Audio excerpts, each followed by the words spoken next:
Tunamshukuru Mungu kwa ajili ya siku hii ya baraka sana.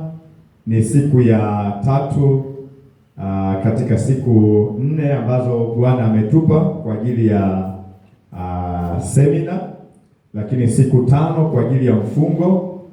Kwa hiyo tunamshukuru Mungu sana kwa mambo haya mazuri. Utakumbuka kwamba semina yetu imebebwa na kichwa kinachosema kanuni za ufalme wa Mungu zinavyobomoa ufalme wa giza. Kanuni za ufalme wa Mungu zinavyobomoa ufalme wa giza. Na maandiko ambayo tumekuwa tukienda nayo ni Mathayo sura ile ya 5 mstari ule wa 7 mpaka ule wa 12. Lakini jana na juzi tulishughulika na mstari wa 7 na leo tunakwenda kushughulika na mstari wa 8 ambao anasema, heri wenye moyo safi, maana hao watamuona Mungu.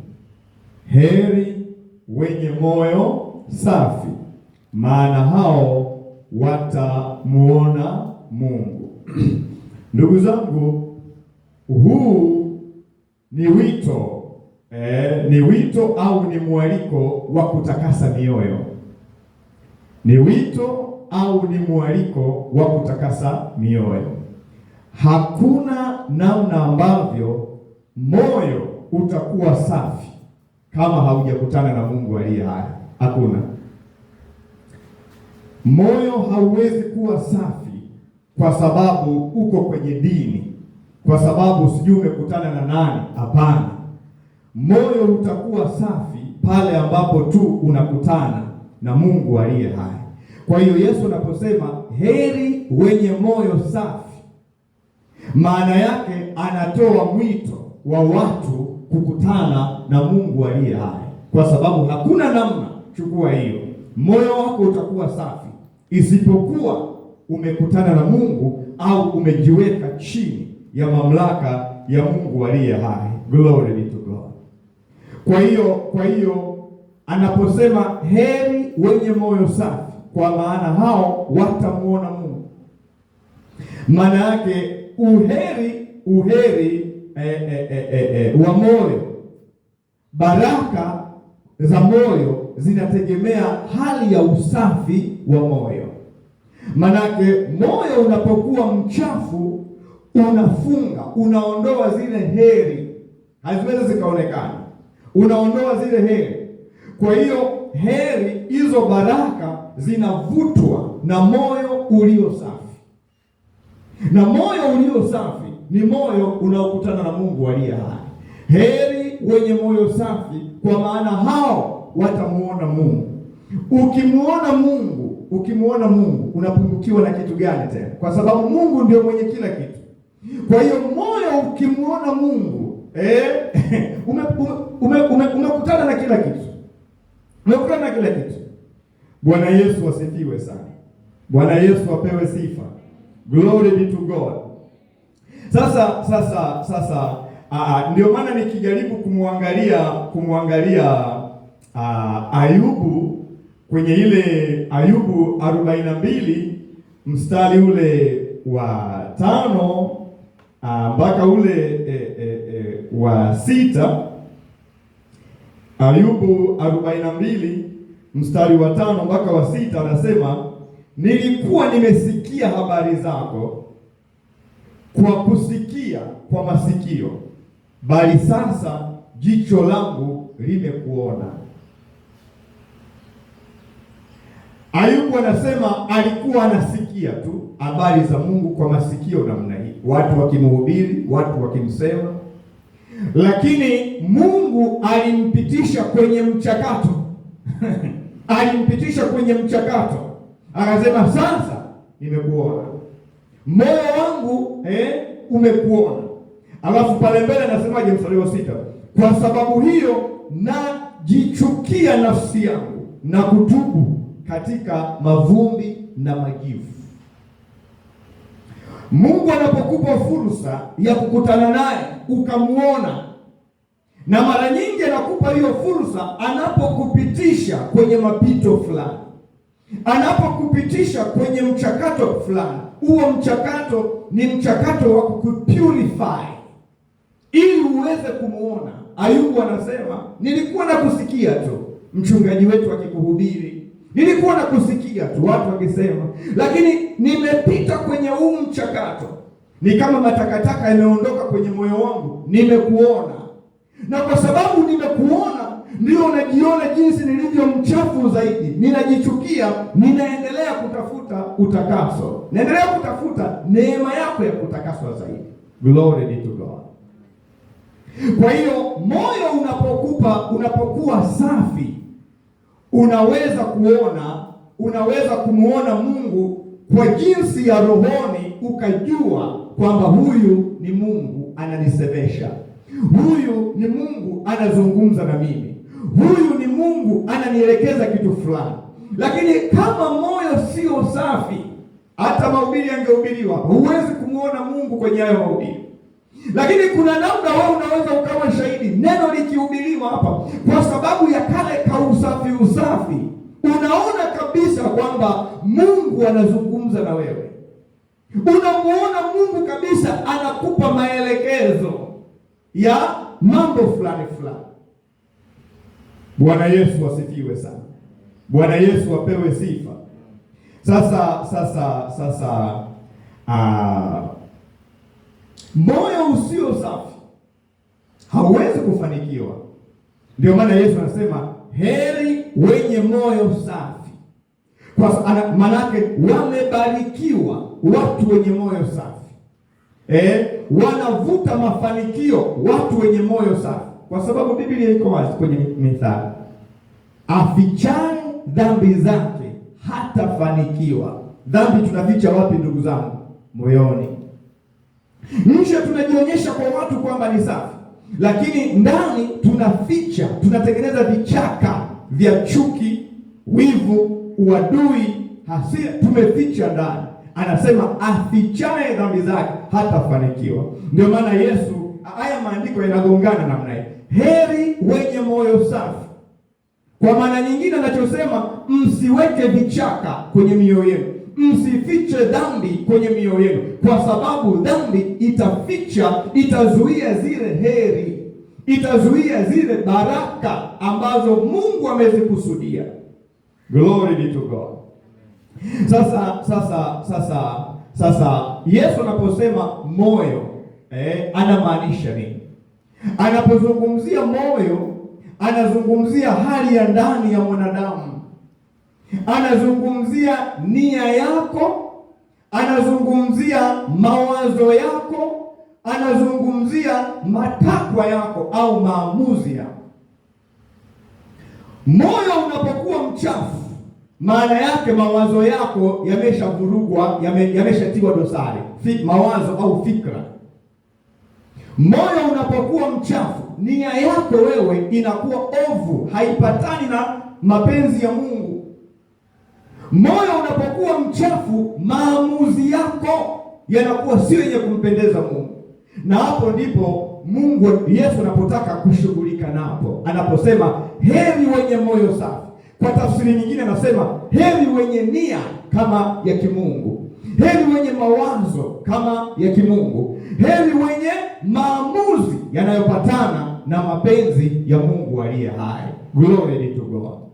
Kwa sababu shetani alipokwenda kwa Adamu na Hawa, alichafua mawazo, alichafua fikra zao, alichafua nia yao. Nia yao ilikuwa ni uadui na Mungu, mawazo yao yalikuwa ni uadui na Mungu. Kwa hiyo mioyo yao haikuwa safi, heri ikazuiwa, hawakupata heri za kimungu. Kwa sababu gani?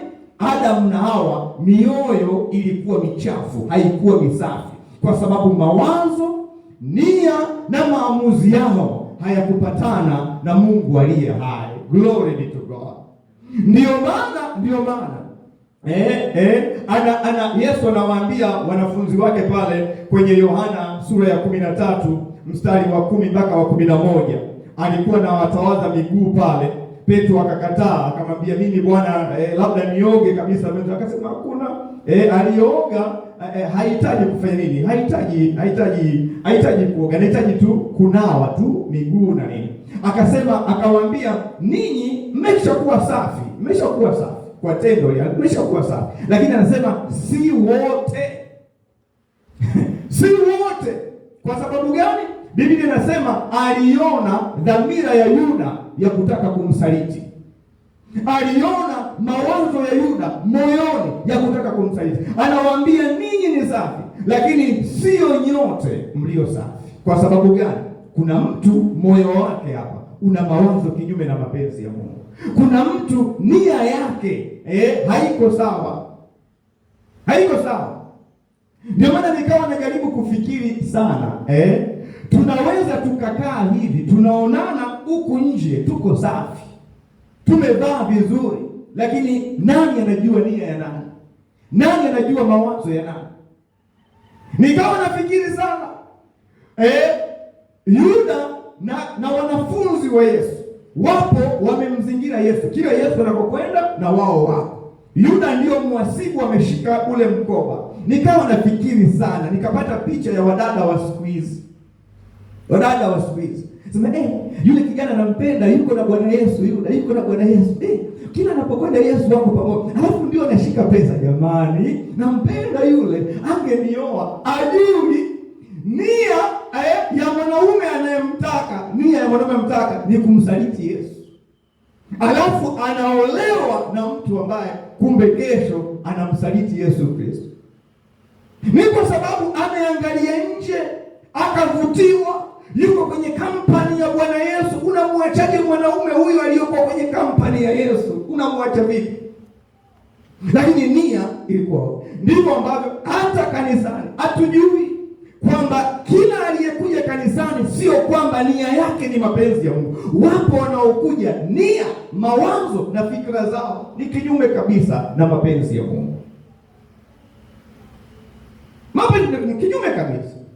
Wengine wamekuja kama maagent, wengine wamekuja tu kuloga ibada, wengine lakini nani ajua? Na ndio maana tunamuomba Mungu, kwa sababu Mungu ndio anayejua usafi wa mioyo. Sisi hatuwezi kujua. Mpaka yajitokeze sana nje ndio sema kumbe huyu nia yake, mpaka yajitokeze sana, lakini hatuwezi. Tutatenda dhambi tu tukihisi tu, kwa sababu hatujui. Lakini Yesu hapa tulipokaa hapa, hakuna mtu anayemficha. Yaani anamulika mpaka ndani, anajua kwa nini umekuja kanisani, lengo lako ni nini, mawazo yako yakoje, nia yako ni safi. Ndio maana Biblia inasemaje kwenye Mithali sura ya 4 mstari wa 23, anasema linda moyo wako kuliko vyote unavyoweza kulinda, kwa sababu huko ndiko zitokako chemchemu za uzima. Mithali 4:23.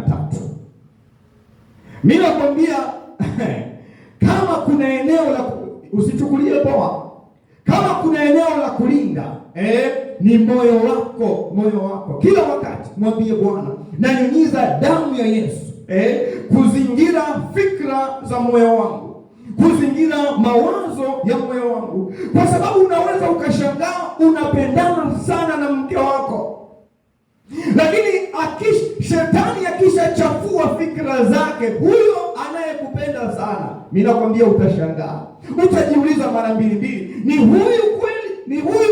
Lakini alishaacha moyo wazi namna hii, adui akachafua fikra, moyo ukawa sio safi. Anakwambia Bwana, mimi sikutaki tena.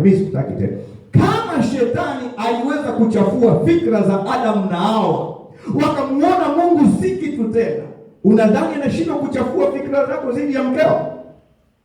Unadhani anashindwa kuchafua fikra zako dhidi ya mmeo?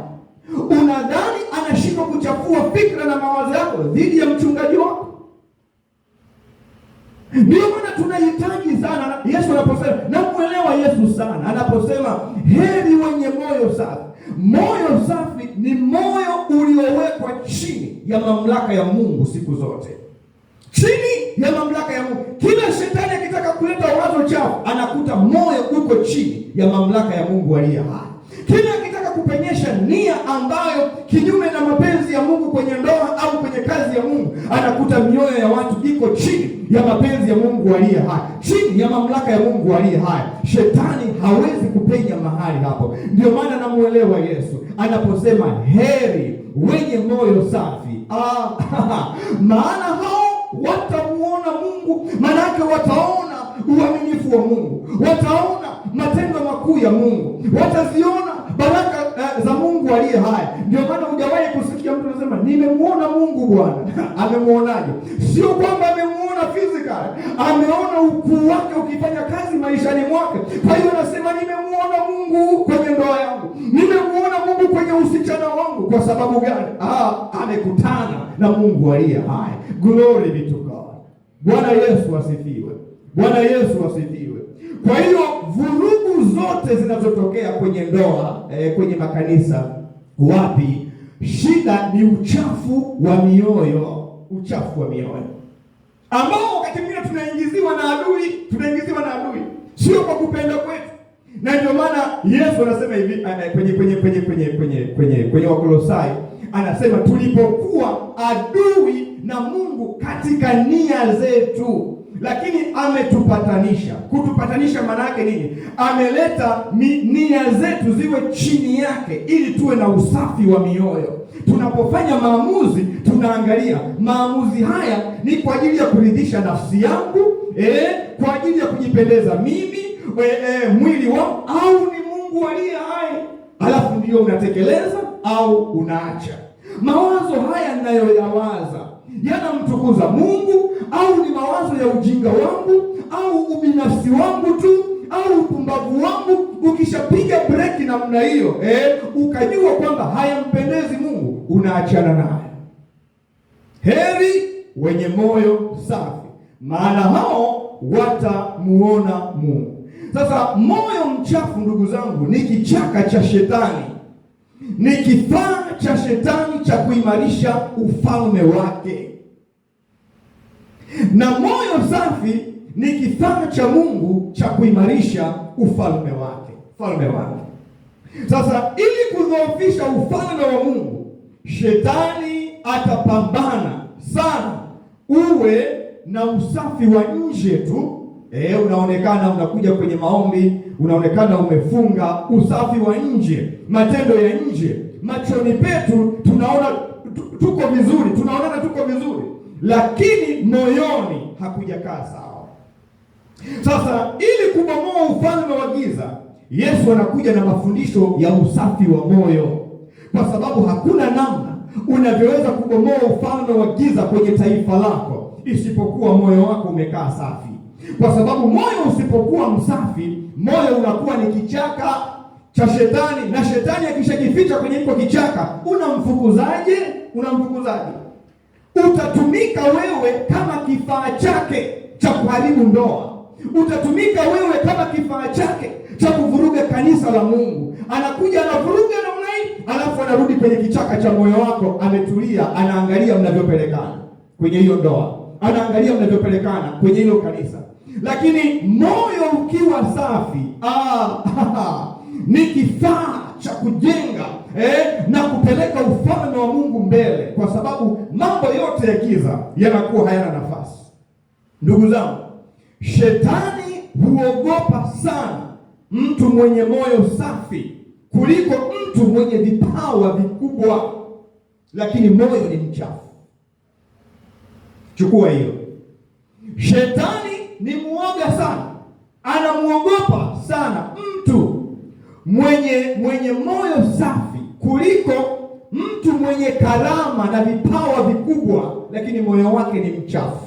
Huyo shetani asumbuki naye, kwamba unahubiri lakini moyo ni mchafu, kwamba ni mwombaji mkubwa lakini moyo ni mchafu, kwamba unafanya miujiza sana, moyo ni mchafu. Shetani hashughuliki na wewe. Shetani anaogopa mtu ambaye moyo wake ni msafi, kwa sababu huyo mtu yuko chini ya mamlaka ya Mungu aliye hai. Lakini wakati Yesu anakuja, viongozi wakati huo hawakuwa wanaelewa mambo haya. wakawa wanaweka mkazo kwenye usafi wa nje, taratibu, mambo ya vyakula, mambo ya Sabato, mambo ya kutawadha miguu, sijui mikono na nini, mambo hayo walikuwa ni wakali kweli kweli, lakini sio mambo ya ndani. Kuonekana waadilifu au watakatifu mbele za watu ndio ilikuwa kipaumbele. Wakivaa majoho yale, wanajipitisha kusali sala ndefu hivyo na nini, kumbe mioyoni wamejaa uchafu, wamejaa uchafu. Yesu anasema huo sio ufalme wa Mungu. Hana, huo sio ufalme wa Mungu. Kwa hiyo Yesu aliona tatizo kubwa la utakatifu wa nje, utakatifu wa nje au utakatifu wa kujionyesha, au tunaita unafiki. Na hili ndugu zangu ndilo tatizo tulilonalo kwenye dunia yetu ya sasa. Nia zetu, motives. Unaweza ukafanya jambo zuri nje, lakini nia ilikuwa ni ovu. Hiyo moyo sio msafi. Tunaona nje umetoa vizuri sana, mapesa mengi, lakini motive haikuwa nzuri, moyo sio msafi. Tunaona umekwenda kuomba, umefunga sijui huko mlimani huko, kwa nje tunaona ni jambo zuri, lakini motive sio ya kimungu.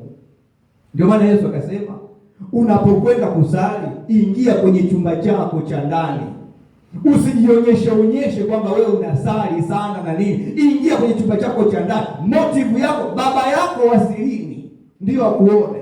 Leo hii tunaona nini? Mtu yuko mlimani anajipiga namna hii, anapiga, anatuma. Unamtumia nani? Afanye nini? Nia yako ni nini?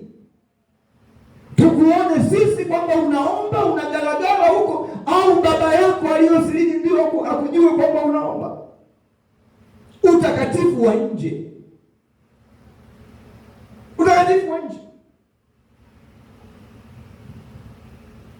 Nje tunaonekana wasafi, wacha Mungu, watoaji, ndani ya moyo hakuna usafi.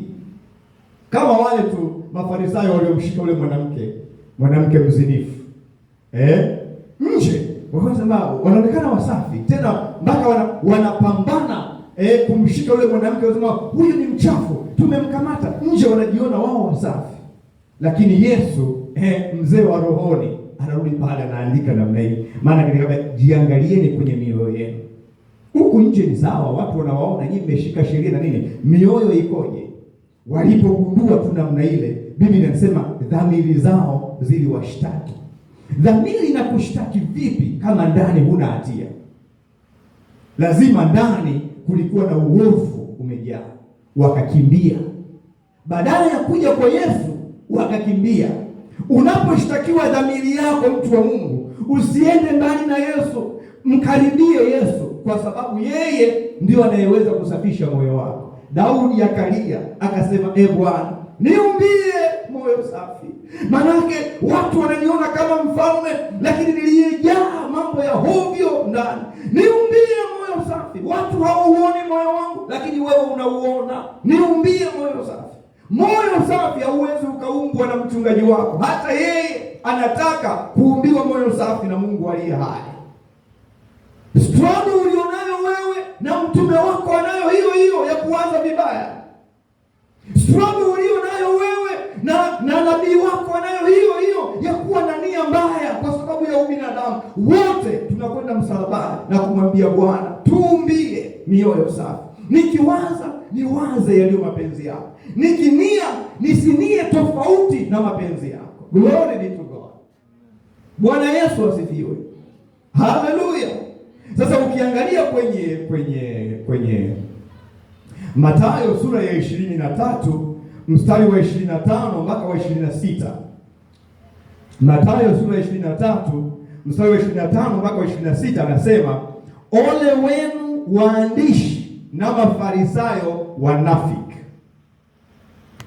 kwa kuwa mnasafisha nje ya kikombe na chano, na ndani yake vimejaa unyang'anyi na kutokuwa na kiasi. Safisha kwanza ndani ya kikombe, ili nje yake nayo ipate kuwa safi.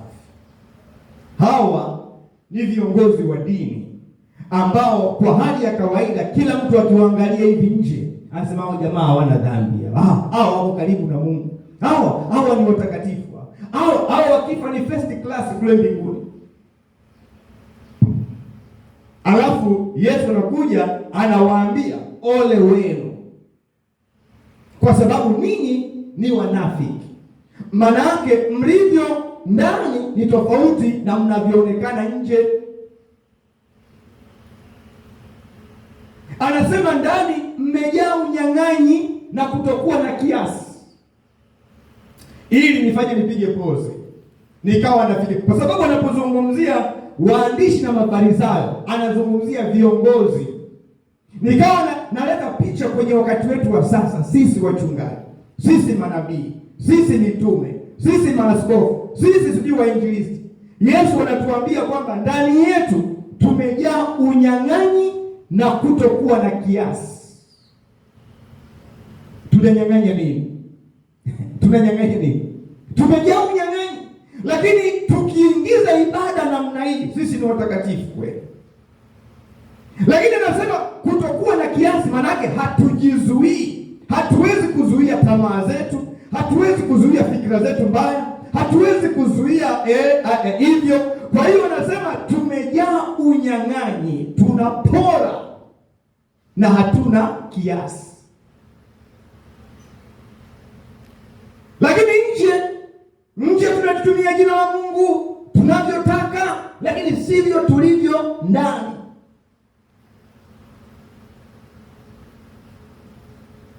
Anatuambia tusafishe kwanza nje, tusafishe kwanza ndani ili na nje iwe safi. Anavyosema chano, safisha nje ya kikombe na chano. Chano ni kama sahani.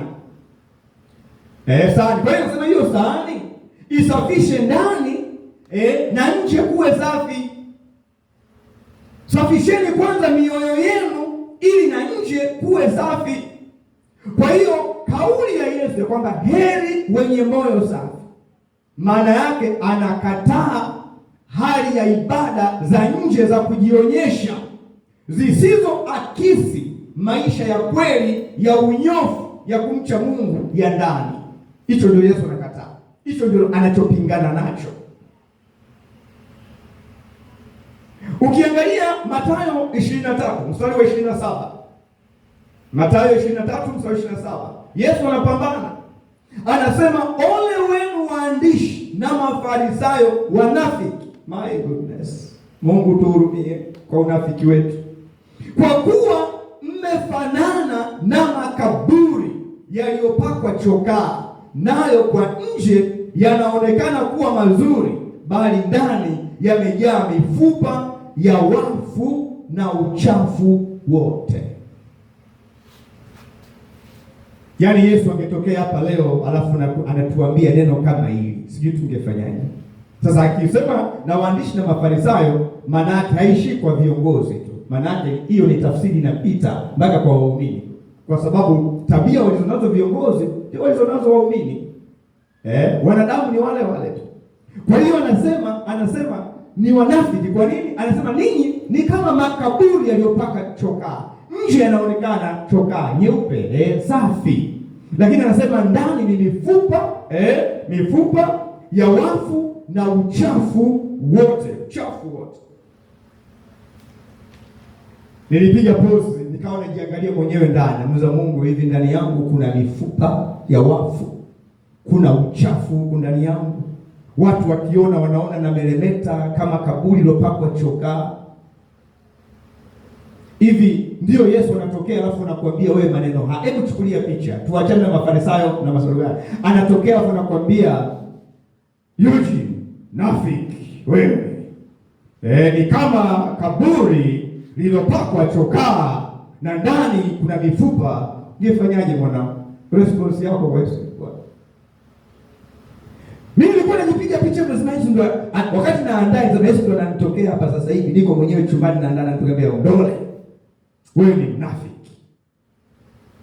Wewe ni kama kaburi lililopakwa chokaa nje, lakini ndani kuna uchafu wa kila aina. Sikujisikia vizuri, nilijisikia kunyenyekea sana. Nikamwambia Mungu, nisaidie kama Daudi tu, niumbie moyo safi, kwa sababu yaliyo ya moyoni ni siri yangu mimi na Mungu.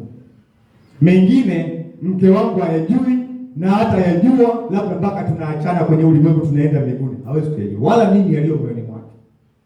Hapo ndipo Mungu ambapo amebaki kuwa Mungu. Nimeuliza wanangu leo nikamwambia, hivi kwa nini Mungu aliamua kutufanyia namna hii, kwamba tusiyajue yaliyo mioyoni mwa watu? Kwa sababu haya tunayo Mungu ni fundi. Haya tunayoyaona tu kwa nje, bado tunauana, tunapata mahasira kweli kweli. Umefanya hivi. Je, angeweza kutuonyesha yaliyo mioyoni mwa watu? Tungebaki, si tungemalizana kabisa. Kwa hiyo Mungu akasema hapana, nikikuonyesha yaliyo ndani ya huyu mwanaume, wewe usiku utafunga milango, utamkimbia. Unakimbia kwa sababu ni yeye kweli. Nikikuonyesha huyu mwanamke aliyomo ndani ya moyo wake kukuhusu wewe, unaweza ukakurupuka usiku huo. Wengine wamelala na majambazi, wengine wamelala na wauaji, wengine wamelala na wachawi, wengine wamelala na nani, lakini Mungu kaziba hiyo. Kaacha siri yake mwenyewe. Ndio maana anasema siku hiyo atazihukumu siri za mioyo ya wanadamu. Atazihukumu mambo ambayo hata mimi sikuyajua kwenye moyo wa mke wangu, mambo ambayo hata mke wangu hakuyajua kwenye moyo wangu. Tumekaa miaka sijui chungu mzima, lakini siku hiyo siri Mungu anakwenda kuziweka hadharani. Hatari sana. Ikifika hapo, mimi nakwambia utakuwa Mkristo ulinyoka, kwa sababu utamuelewa Mungu na utauelewa Ukristo. Hutakuwa na Ukristo wa kuigiza wa kuja kumfurahisha mchungaji au wa kufurahisha waumini, wewe mchungaji ufurahisha waumini. Hapana, utakuwa na Ukristo wa kumfurahisha Mungu aliye hai kabisa, kwa sababu yeye ndio aonaye sirini. Bwana Yesu asifiwe sana. Lakini ufalme wa Mungu ni ufalme unaoshikamana na moyo au mioyo. Sasa kama tutakuwa sana mwilini, ndugu zangu, tutapoteza. Ndio maana Yesu kwa kusema kwamba heri wenye moyo safi, anatutaka tutoke mwilini turejee moyoni.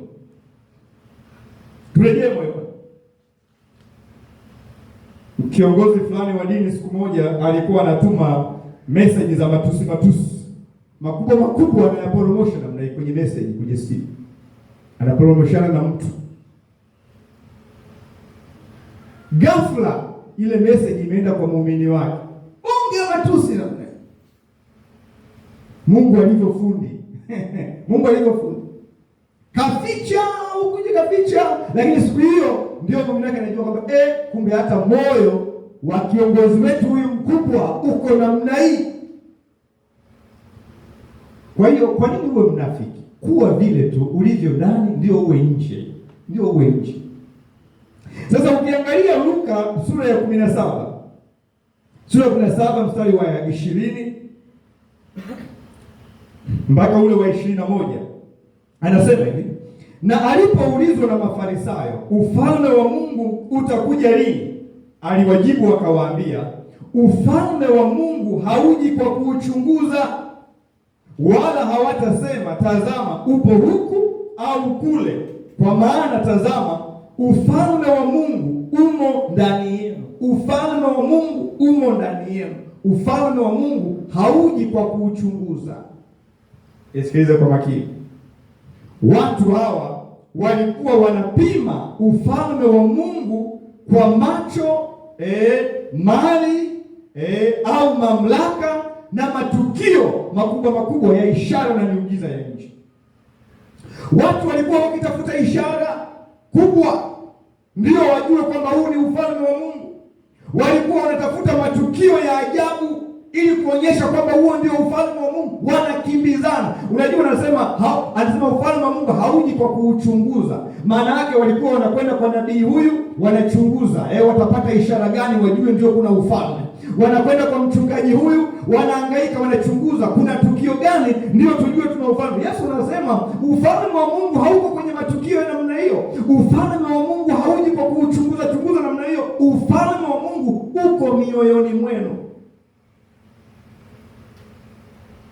Yesu anasema ufalme wa Mungu hauendi kwa maonyesho ya macho au kwa jinsi ya nje. Anawaambia ufalme hauji kwa kuuchunguza, kutafuta kuona matukio, mambo ya ajabu. Anasema ufalme wa mbinguni uko mioyoni mwenu, uko ndani yenu. Kwa hiyo kama mapinduzi yaanze kufanyika mioyoni mwenu, sio nje yenu, kwamba sijui kwa nabii gani, kwa mchungaji gani, hiyo ni bure. Yaanze mapinduzi ndani yenu, kwa sababu ndiko uliko ufalme wa Mungu. Watu walishughulika na miujiza, wakasahau hali za mioyo yao. Hali za mioyo yao. Yesu anawaambia hapana, ufalme wa Mungu sio huko, ufalme wa Mungu uko mioyoni mwenu. Imani isiyokuwa na uhalisia ndani ya moyo haiwezi kuonyesha ufalme wa Mungu wa kweli. Haiwezi kuonyesha ufalme wa Mungu wa kweli. Kuangalia na kutegemea matukio ya nje hakubadilishi moyo, hakubadilishi moyo. Matukio ya nje hayabadilishi moyo. Anaweza akaponywa kiwete hapa, akatembea mtu aliyopooza akaponywa, lakini haibadilishi moyo wako. Anasema ufalme wa Mungu uko mioyoni mwenu. Hauji kwa kuchunguza. Kiwete gani leo kasimamishwa? Mtu gani aliyopooza leo kapona? Sijui mama gani asiyepata mimba kapata. Anasema hauji kwa namna hiyo. Anasema ufalme wa Mungu uko mioyoni mwenu. Tunataka muujiza unaoweza kubadilisha hali ya moyo wako. Muujiza unaweza kubadilisha nia yako, fikra yako, mawazo yako. Huo ndio ufalme wa Mungu aliye hai. Haleluya kwa mwana kondoo. Glory be to God. Kama moyo wako hauwezi kupokea rehema za Mungu, hauwezi kupokea upendo wake, hutaona maana halisi ya ufalme wa Mungu.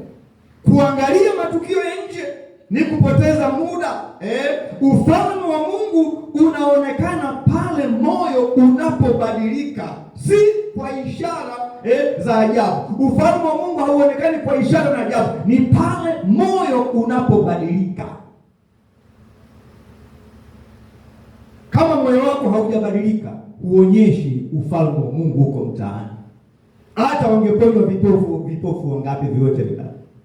Leo tulikuwa tunaongea hapa na wanangu wakasema, baba, muujiza mkubwa ni mabadiliko ya tabia. Wewe angalia, mama awe hajapata mtoto siku nyingi alafu akaondoka akapata mtoto. Watu hawashangai sana. Lakini ukisikia mvuta bangi mmoja akageuka kama mlokole, yule mvuta bangi, hata yule alibadilika. Ni muujiza mkubwa. Yule mlevi yule alishindikana hapa mtaani pote, akilewa sio na jikojolea anafanya nini? Amebadilika. Sasa yule nani kambadilika? Yes, muujiza. Bwana Yesu asifiwe. Bwana Yesu asifiwe sana. Ndio maana anasema heri wenye moyo safi, kwa maana hao watamuona Mungu. Ufalme wa Mungu si jambo la nje, bali ni hali ya kiroho inayobadilisha matukio, inayobadilisha mtu kutoka ndani. Kwa hiyo anaposema heri wenye moyo safi, ni kwa sababu aliona watu ni wasafi wa kujifanya nje, lakini mioyo si safi. Ni wasafi wa kujifanya nje, lakini mioyo sio safi.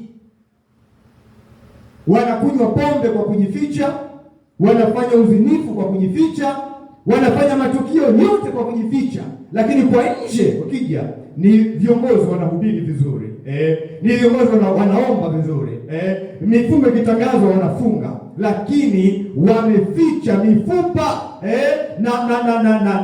na miili iliyokufa huko ndani. Yesu anasema ile kaburi imeficha wafu huko ndani na mifupa na uchafu wa kila aina. Yesu hiyo hataki, tutakuwa tunajidanganya wenyewe. Sasa akaanza Yesu, akaanza mdogo mdogo Yesu kwenye ile Mathayo sura ya 5 mstari wa 20. Mathayo sura ile ya 5 mstari ule wa 27 na ule wa 28. Yesu anaanza mdogo mdogo kufukua mioyo mdogo mdogo. Anasema mstari wa 27, mmesikia kwamba imenenwa usizini, lakini mimi nawaambia, kila mtu atazamaye mwanamke kwa kumtamani amekwisha kuzini naye moyoni mwake. Kila mtu amtazamaye mwanamke kwa kumtamani. Unaweza ukamtazama mwanamke si kwa kumtamani, lakini unaweza ukamtazama mwanamke kwa kumtamani, na vile vile unaweza ukamtazama mwanaume kwa kumtamani. Anasema umekwisha kuzini moyoni mwako. Niulize swali la msingi, inatumia miaka mingapi kumwangalia mwanamke na kumtamani? Inatumia miaka mingapi kumwangalia mwanaume na kumtamani? Yesu anasema umesha zini. Kwa namna hiyo nani anapona? Nani anapona?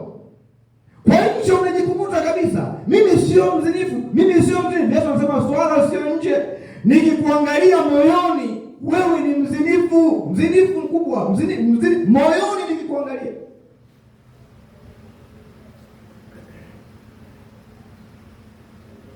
Yesu anashughulikia chanzo cha dhambi. Haendi tu kuhangaika na tukio. Sisi tunahangaika na matukio. Kama ni tukio, lakini lilianzia wapi? Ukiliziba tu hilo tukio, kila siku litajirudia kwa sababu hujalishughulika na chanzo. Kwa hiyo litajirudia tu yule unasema Bwana kesho mweleka tena. Bwana kesho mweleka tena. Ni kwa sababu hujashughulikia chanzo. Yesu anakuja anawaambia, si mmesikia imeandikwa kwamba usizini, lakini mimi nataka niwaambie kwamba kila ambaye anamwangalia mwanamke kwa kumtamani, na Mafarisayo walikuwa wao ndio wanajidai kwamba watakatifu, wao si wazinifu. Yesu anataka kuwaonyesha kwamba wote kuanzia kule mpaka wote mnahitaji rehema za Mungu aliye hai.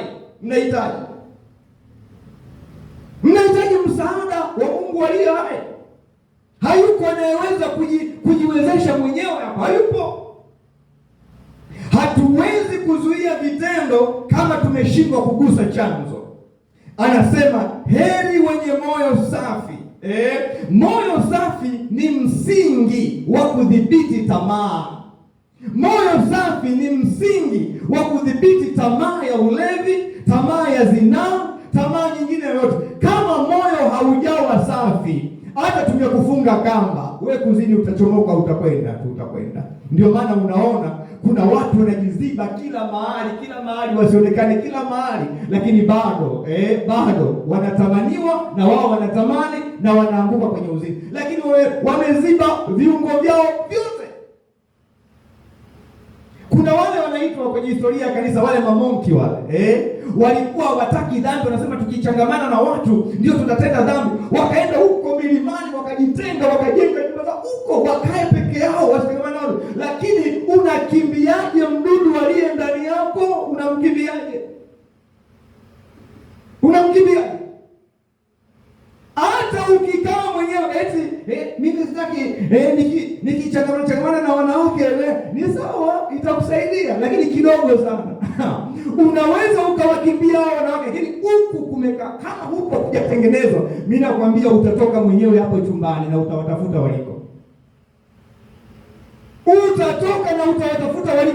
Kwa nini? Moyo sio msafi.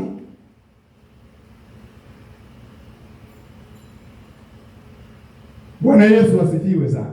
Kwa hiyo yani hii ndio dawa. Unaweza ukahangaika kumchunguza mke wako, siji kumfuatafuata mume wako, we msokomeze tu akutane na Yesu Mnazareti, ili Yesu afike kwenye chanzo kile. Utakuwa burudani tu, una pressure. Kwa sababu gani? Unajua chanzo kimeshughulikiwa. Nia ya mume wangu ni safi, mawazo yake ni safi, iko ni safi, mke wangu hali kadhalika. Kwa sababu gani? Yesu ameshakaa kwenye chanzo. Msisitizo au mkazo wa Yesu ni kuwa kila dhambi huanza ndani ya moyo, ndani ya moyo. Kila dhambi huanza ndani ya moyo. Ndio maana nikawa najiuliza sana, kuna wale wanaosema wamevaa ovyo ovyo kuja kusema Mungu angalii mwili bwana, Mungu anaangalia ndani, angalii nje, anaangalia ndani.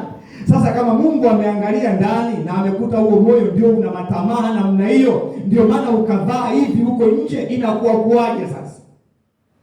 Anaweza kageuka mtu akasema tena Mungu angalii moyo, Mungu anaangalia nje, kwa sababu kashaona moyo lake limejaa tamaa na uchafu wa kila aina.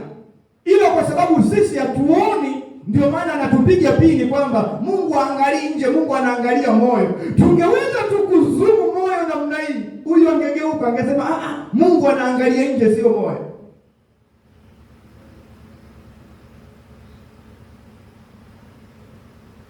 Lakini Yesu anasemaje?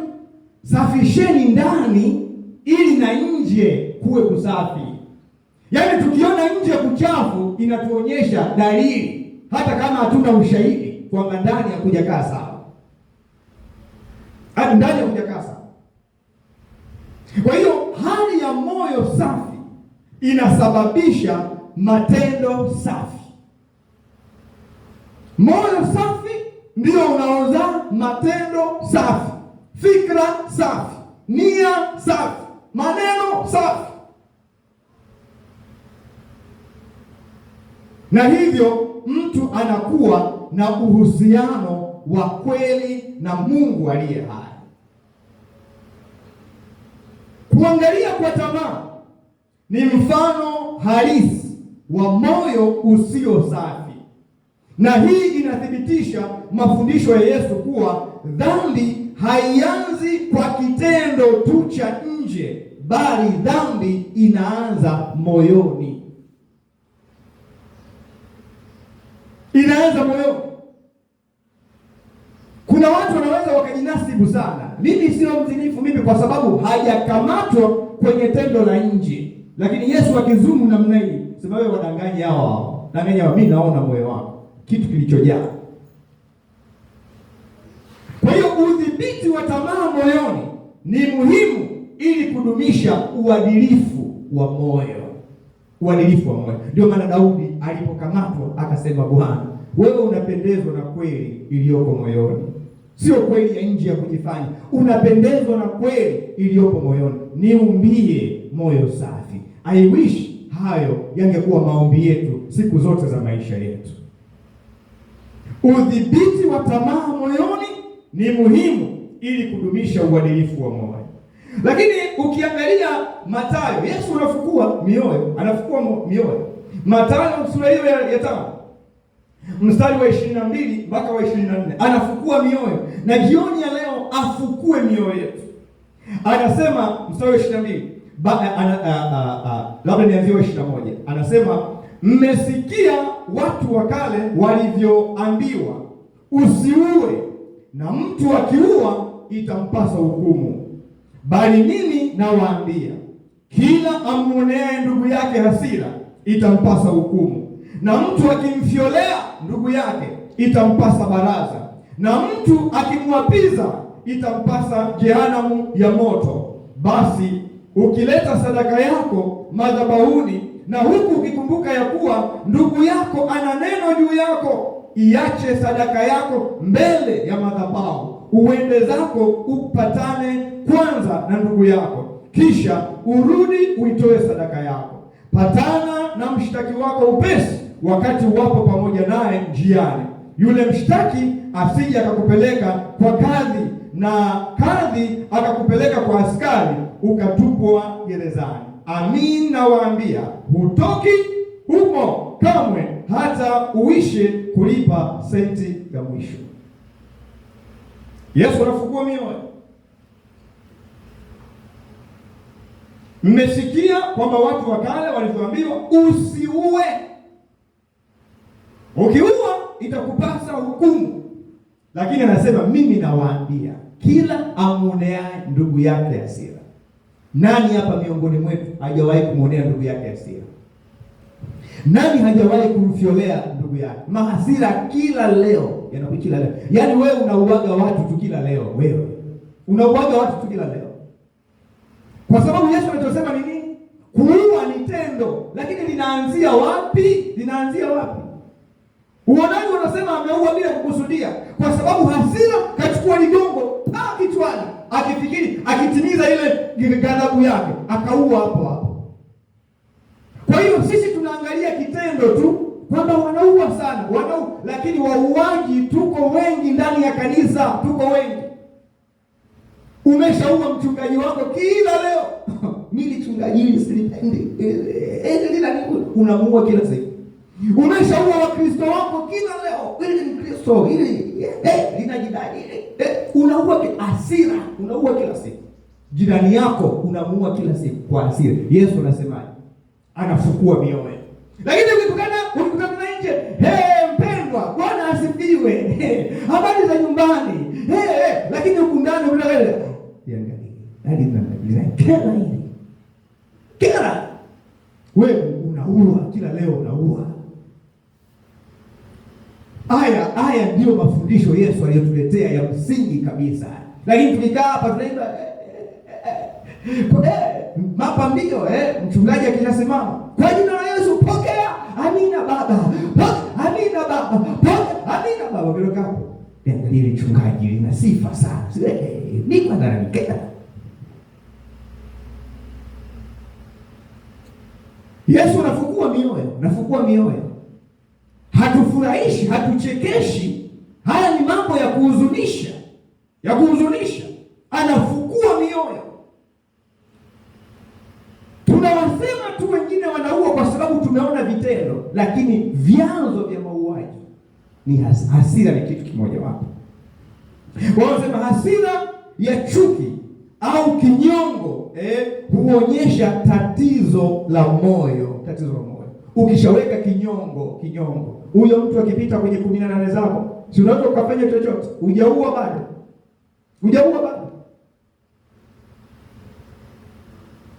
Yaani ndio Mungu amewekaga siri ya ajabu sana. Wakati mwingine tunagombana na wake zetu, alafu umelala umekomana, unakoroma, mwanamke na kuangalia, tunamsema huyu nimaliza mfano. Lakini rehema tu Mwenyezi Mungu. Lakini amejaa na hasira, mambo uliyomfanyia hasira.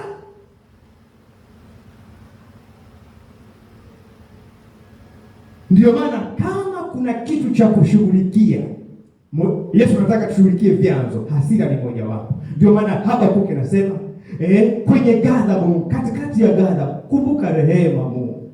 Na waomba watoto wako kwa jina la Yesu Kristo aliye hai, katikati ya ghadhabu, katikati ya hasira tulizo nazo juu ya mtu yoyote, kumbuka rehema za Mungu aliye hai, ili usitekeleze hicho unachotaka kutekeleza.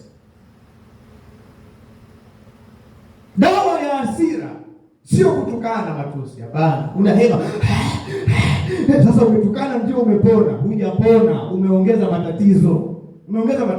Dawa ya hasira ni rehema.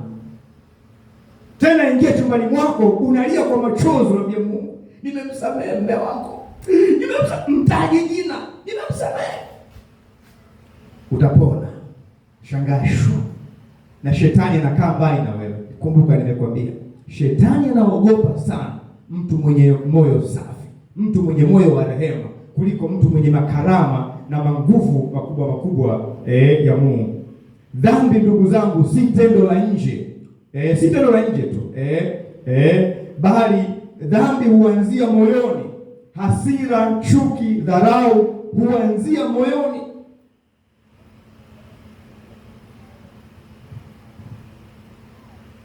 Bwana Yesu asifiwe sana. Heri wenye moyo safi, kwa sababu hao watamuona Mungu. Kote ungekomesha simama mahali ulipo kuja kutuongoza kwenye maombi jioni ya leo. Yuko wapi mtu anayeweza kulia kama Daudi na kumwambia Bwana, niumbie moyo safi, kwa sababu mchungaji wangu hanijui, haoni moyo wangu, wala waumini wangu hawaoni moyo wangu, mke wangu haoni yaliyomo moyoni mwangu, lakini wewe Mungu unaujua moyo wangu. Niumbie Bwana moyo safi, niumbie moyo safi. Mwanangu, hiki kiwe kilio chetu mbele za Mungu aliye hai. Na Mungu ni wa rehema, Mungu ni wa rehema, atatutakasa, atatufanya upya, atatutengeneza, atatuumbia mioyo safi, in Jesus name. Yes, unaweza tukusimama hapo. Fungua tenzi namba 55. Yawe ni maombi yetu jioni ya leo, sawa sawa neno ambalo Mungu ameliachilia katikati yetu. Heri wenye moyo safi, maana hao watamuona Bwana. Ninatamani tuungane na mwimbaji wa tenzi hii, maneno haya ambayo alikuwa anayazungumza mbele za Mungu. Utenzi wa kwanza mpaka wa 5 utaona namna ambavyo anamwomba Mungu, na natamani kila mmoja yawe ni maombi yako kuimba tenzi hii sawa sawa na neno ambalo Mungu ameliachilia. Nipe moyo wenye sifa, sio wa utumwa, moyo ulionyunyizwa damu ya amani. Yaimbe tu haya maneno kwa moyo, kwa uaminifu kabisa. Kizi moyo waku nyekea, moyo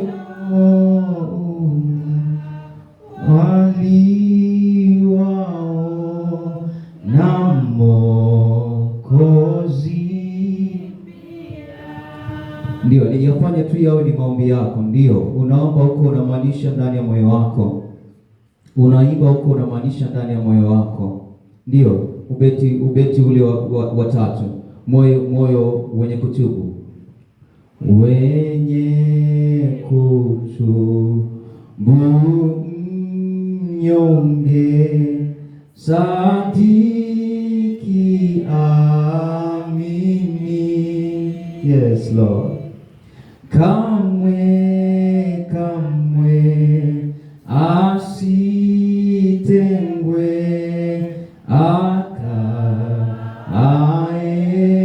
akaendani. Ndio Bwana, mpya mwema na mawazo, mwingi wa mapenzi. Ndio Yesu, nawe uwe kielelezo,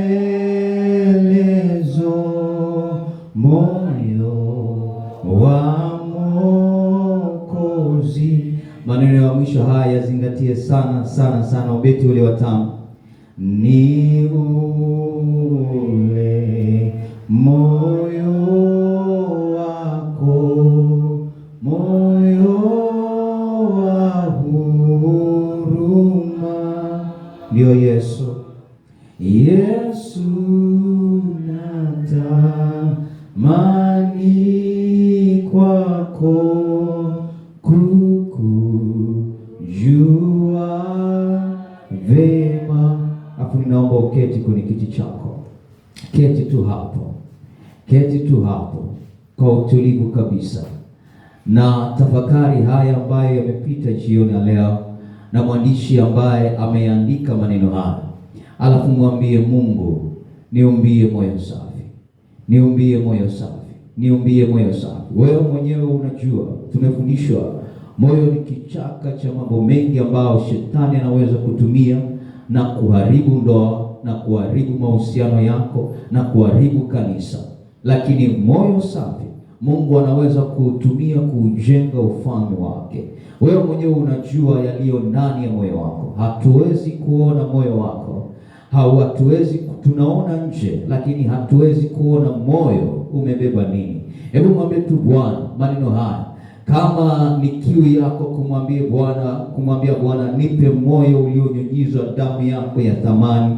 Kama ni kiu yako kumwambia Bwana, nipe moyo ambao ni msikivu, moyo wenye kunyenyekea, moyo utawaliwao na wewe. Kama ni kiu yako kumwambia Bwana, nipe moyo wa kutubu, moyo mnyonge, moyo wa kusadiki, moyo wa kuamini, moyo ambao hautatengwa na wewe. Kama ni kiu yako kumwambia Bwana, nipe moyo ambao unawaza mawazo mazuri, mawazo mema, mawazo ambayo ni mapenzi yako, moyo ambao ni kielelezo chako Mwokozi. Kama ni kiu yako kumwambia Bwana, nipe moyo wako, moyo wa huruma. Mwambie tu Bwana ukiwa umeketi hapo kwa utulivu na kwa unyenyekevu kabisa. Yawe ni maombi yako binafsi, kwa sababu unaelewa moyo wako. Anasema kwenye kitabu cha Yeremia 17, moyo wa mtu na magonjwa ya kufisha, ni nani aujuae moyo? Ni nani mwenye kujua moyo? Kama tungalijua moyo wa wanadamu, na ndio maana Mungu ametuficha siri hii iliyo ndani ya mioyo ya wanadamu, tusingeweza kukaa pamoja hapa. Kama tungejua kuna mmoja na mwezia mwenzake mabaya, na wakati tuko mahali hapa, mwambie tu Bwana, umba moyo safi ndani yangu, nipe moyo wako Bwana, nipe moyo wako Bwana. Nimemsikia mtumishi wako, na kwa unyenyekevu kabisa Bwana, ninahitaji moyo ambao Bwana ni moyo safi, sawa sawa neno lako lililopita jioni ya leo, sawa sawa neno lako lililopita jioni ya leo, kwa sababu Bwana, dhambi haianzi katika matendo tu. Chanzo cha dhambi ni moyo, yale yanayotoka kwenye moyo, sawa sawa na kitabu cha Mathayo sura ya 15. Biblia inasema moyo ndani ya yale yanayotoka ndani ya moyo ni mawazo mabaya, ni mawazo ya husuda, ni mawazo ya uzinzi na uasherati, ni mawazo ambayo ya tamaa, ni mawazo ya uwaji, ni mawazo mabaya. Hayo ndio yanayotoka kwenye moyo, na ndio maana Yesu akawaambia, shughulikieni kwanza ndani ya mioyo yenu, kwa sababu kila mtu amwangalie mwanamke kwa kumtamani, ndani yake amekwisha kuzini naye. Yesu alichotaka ni watu waone hali zao za ndani. Wewe unapoona hali yako ya ndani, moyo wako umebeba nini? Moyo wako upoje? Moyo wako unawaza nini? Moyo wako upoje juu ya wengine? Mwambie tu Bwana, Baba, nipe moyo safi, nipe moyo safi, nipe moyo safi, nipe moyo wako, moyo wa huruma, nipe moyo mwema, kama Daudi alivyosema, Bwana niumbie moyo safi, katika jina la Yesu. Baba, katika jina la Yesu Kristo wa Nazareti, watoto wako Bwana, kwa utulivu mkubwa Bwana, neno lako hili limepita ndani ya mioyo yetu, limepita Bwana ndani ya mioyo yetu, na unachokitafuta Bwana ni kufukua yale mambo mabaya yaliyo ndani ya mioyo yetu Bwana. Tuyaache yale mambo mabaya yote yaliyo ndani ya mioyo yetu Bwana, tuyaache na kututengenezea mioyo safi, na kututengenezea mioyo safi, na kututengenezea mioyo safi Bwana, kwa utulivu kabisa. Kila mmoja ni shahidi wa moyo wake, kama ulivyosema na Yakobo na Yohana, mioyo yenu isipowahukumu, mna ujasiri wa kusimama mbele za Bwana. Baba, inawezekana kuna moyo wa mtu mmoja jioni leo unamhukumu Bwana mabwana, kwa yale ambayo amemfanyia mwingine, kwa yale ambayo ameyawaza juu ya wengine Bwana mabwana. Baba, pitisha msamaha, Baba, pitisha msamaha, naumba moyo mpya ndani yake katika jina la Yesu, moyo safi Bwana mabwana. Inawezekana kuna mmoja ana hatia ndani ya moyo wake Bwana mabwana, katika jina la Yesu Baba, pitisha msamaha ndani ya huyo mtu. Baba, pitisha msamaha ndani ya huyo moyo wa huyo mtu Bwana mabwana. Safisha Bwana mabwana, maana umesema na amani ya Mungu ipitayo fahamu zote itawahifadhi mioyo yenu na nia zenu Bwana mabwana. Baba, katika jina la Yesu Kristo, yupo mtu mmoja Bwana mabwana, unauelewa moyo wake Bwana mabwana, umba moyo mpya, safisha Bwana mabwana, na ile amani yako ipitayo fahamu zote ikaulinde huo moyo, ikalinde hiyo nia, ikalinde hiyo fikra, ikalinde maamuzi yake. Maana Paulo mtume anasema nachelea, kama shetani alivyomdanganya Hawa, asiwadanganye fikra zenu. Bwana mabwana, katika jina la Yesu, ndani ya mioyo yetu Bwana, mawazo ndani ya mioyo yetu Bwana, fikra ndani ya mioyo yetu Bwana mabwana, Baba tusaidie. Hakuna anayepona kwenye ile eneo kama Bwana hujamsaidia. Bwana, hakuna anayepona kwenye ile eneo kama Bwana bado hujatusaidia. Saidia huyo dada, saidia huyo mama, saidia huyo kijana, saidia huyo binti, saidia huyo mtoto Bwana mabwana. Baba moyo wake, Baba moyo wake, Baba moyo wake, Baba moyo wake, umba moyo safi ndani yake katika jina la Yesu Kristo. Simama tu sasa, nyosha mikono yako juu katika jina la Yesu Kristo. Umemwambia Bwana aumbe moyo safi ndani yako, moyo mpya ndani yako, sawa sawa na neno ambalo limepitishwa jioni ya leo kwa ajili yetu, kwa ajili yetu, sawa sawa na neno ambalo limeachiliwa. Nyosha mikono yako juu, alafu tutamke kwa pamoja kama kanisa, kama kanisa kwa pamoja kabisa. Hili neno ni la kila mmoja ndani ya kanisa. Kanisa na taifa na familia zinaweza kuwa na amani, zinaweza kuwa na furaha, zinaweza kuwa na upendo kama watu mioyo yao itakuwa ni mioyo safi, mioyo ambayo si kichaka ya kuhifadhi mambo mabaya, mioyo ambayo itakuwa ni ya kuwazia watu wengine mema, ni mioyo ambayo itakuwa imebadilishwa, mioyo ambayo itakuwa imegeuzwa, mioyo ambayo itakuwa imekutana na Bwana. Tumeona hapa na tumeelekeza, hakuna namna moyo wa mtu unaweza kubadilika kama haujakutana na Bwana, kama haujakutana na Bwana, kama haujakutana na Bwana. Sema Bwana Yesu, Bwana Yesu, Bwana Yesu, Bwana Yesu, Bwana Yesu, jioni ya leo, jioni ya leo nimelisikia neno lako ya kwamba heri wenye moyo safi, maana hao watakuona, maana hao watamwona Mungu. Heri wenye moyo safi, maana hao watamwona Mungu. Baba, nimeelewa moyo usio safi ni kizuizi cha watu hao kutokuonana na wewe. Moyo usio safi kinazuia watu wako wasionane na wewe. Moyo usio safi unazuia baraka kwenye maisha ya watu. Bwana, jioni leo nimetambua, ninaomba uniumbie moyo safi, ninaomba uniumbie moyo safi, ili Bwana nionane na wewe, ili Bwana nikutane na baraka ulizoziweka kwenye maisha yangu. Maana kama moyo ni mchafu, unaweza kuzuia baraka zako kwenye ndoa, baraka zako kwenye utumishi, baraka zako kwenye huduma, baraka zako kwenye uchana wangu. Baba, Baba, Baba, nipe moyo safi, nipe moyo safi, nipe moyo safi, nipe moyo safi, nikutane na baraka zako kwa jina la Yesu, kwa jina la Yesu. Ondoa kichaka cha mambo mabaya ndani yangu, ndani ya moyo wangu. Ondoa kichaka cha mawazo mabaya, ondoa kichaka cha maamuzi mabaya, ondoa kichaka cha matakwa mabaya ndani ya moyo wangu. Ondoa kichaka cha fikra mbaya ndani ya moyo wangu. Bwana, sawa sawa na alivyosema Daudi, mawazo ya moyo wangu yapate kibali mbele zako tangu sasa. Bwana, mawazo ya moyo wangu yapate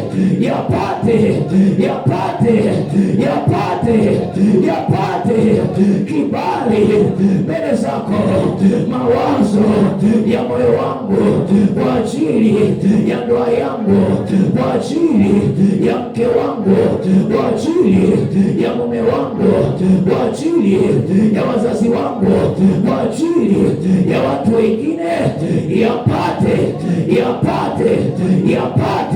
yapate kibali mbele zako. Asante Yesu Kristo. Bwana, neno hili liumbike ndani yetu na ulitie muhuri na kuligonga muhuri, kwamba lisibadilike, kama Bwana alivyofanya Dario kwa kanuni za Wakaldayo, kwa kanuni za Wajemi. Bwana mabwana, wakatia muhuri Bwana mabwana shimo lile. Bwana, lisifutike neno ambalo limetamkwa juu ya Danieli. Bwana, hawakujua, lakini ndivyo vivyo ambavyo Bwana tunakusihi, lisifutike neno kwa kanuni ya ufalme. Bwana, ukalitie muhuri ndani yetu, lisifutike kwenye ufahamu na mioyo yetu, sawa sawa na uzito wa neno lako Bwana ndani yetu, katika jina la Yesu Kristo wa Nazareti. Katika jina la Yesu Kristo Bwana, msaidie kila mmoja wetu mahali hapa. Tunakusihi Bwana, tunakushukuru kwa ajili ya sadaka ambazo Bwana umetubariki kila mmoja kwa namna yake, na kwa moyo wa ukunjufu Bwana mabwana, na kwa moyo wa kupenda Bwana mabwana, na kwa moyo wa furaha Bwana mabwana, tunaziachilia sadaka zetu mbele zako Bwana mabwana, zifanyike zikafanye kazi kwa ajili ya ufalme wako Bwana mabwana. Wala usizisahau ukazikumbuke sadaka za watoto wako na matoleo yao, kama ulivyozikumbuka sadaka za Kornelio pamoja na maombi yake, kama ulivyokumbuka sadaka za diwani yule na liwali yule Bwana mabwana, kama ulivyokumbuka sadaka za Tabita Dorcas Bwana mabwana, ukazikumbuke sadaka za watoto wako. Wengine wametoa Bwana kuambatanisha na neno hili, wengine wametoa Bwana kuambatanisha na kazi zao na biashara zao na utumishi wao na ujana wao. Mfalme wa amani Bwana mabwana, ukazikumbuke sadaka zao na sala zao, ni katika jina la Yesu Kristo wa Nazareti. Baba, tumeomba na kuamini na kukushukuru. Mchapie Yesu makofi. Mchapie Yesu makofi. Kama kuna kitu umejifunza jioni ya leo, ongeza tu makofi kwa Yesu Kristo Mnazareti. Ongeza tu makofi yako kwa Yesu Kristo Mnazareti, kwa kuachilia muhuri na kugonga muhuri wa neno lake ambalo